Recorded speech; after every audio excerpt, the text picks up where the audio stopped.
దొంగ పాపకు నిద్ర వస్తే జోలా పాడింది. కొంగ పాప ఎదిగి ఎదిగి కొంగైపోయింది.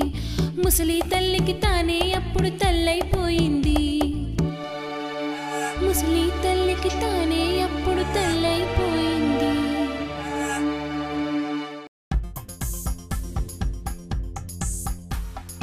చిట్టి చిలకమ్మ అమ్మ కొట్టిందా? తోటకెళ్ళావా? పండు తెచ్చావా? గుట్లో పెట్టావా? కుటుక్కున మింగావా? చిట్టి చిలకమ్మ అమ్మ కొట్టిందా? తోటకెళ్ళావా? పండు తెచ్చావా? గుట్లో పెట్టావా? కుటుక్కున మింగావా?